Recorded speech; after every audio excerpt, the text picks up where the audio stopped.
తిరుపతి మెట్లు ఎక్కేటప్పుడు దారి మధ్యలో ఒక పెద్ద హనుమంతుడి విగ్రహం ఉంటుంది. అది ఎందుకు పెట్టారో మీకు తెలుసా? 1979లో తిరుపతికి వెళ్లే మెట్ల మార్గంలోన 7వ మైలురాయి దగ్గర దట్టమైన అడవి ఉండేది. అక్కడ చీకటి అయితే చాలు, జనసంచారం ఏమీ ఉండేది కాదు. ఆ దారిలో వీధి లైట్లు కూడా తక్కువగా ఉండేవి.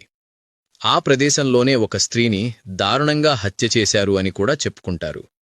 దీని కారణంగా భక్తులకి మెట్లెక్కి వెళ్లాలి అనే కోరిక ఉన్నప్పటికీ భయపడి అందరూ ఘాట్ రోడ్లోనే, బస్సులోనే ప్రయాణం చేస్తూ వెళ్లేవారు. అలా కొన్ని నెలలు గడిచిన తరువాత కాలినడకన వచ్చే భక్తుల సంఖ్య క్రమంగా తగ్గిపోతూ ఉంది. ఇది అంతా గమనించిన టీటీడీ యాజమాన్యం ఎలాగైనా కాలినడకన వచ్చే భక్తుల సంఖ్యను పెంచాలి అని చెప్పి ఆ మార్గమధ్యలో వీధి లైట్లతో పాటు భక్తులకు ఇబ్బంది కలగకుండా పోలీస్ సిబ్బందిని కూడా ఉంచారు. అయినా కూడా తిరుమలకు వచ్చే భక్తులు చాలా వరకు బస్సులోనే ప్రయాణం చేసి వస్తూ ఉండేవారు.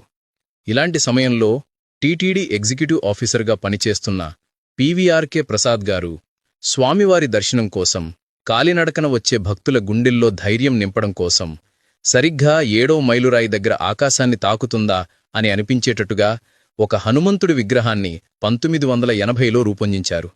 మీరు ఎప్పుడైనా తిరుమలకు మెట్లెక్కి Download ShareChat.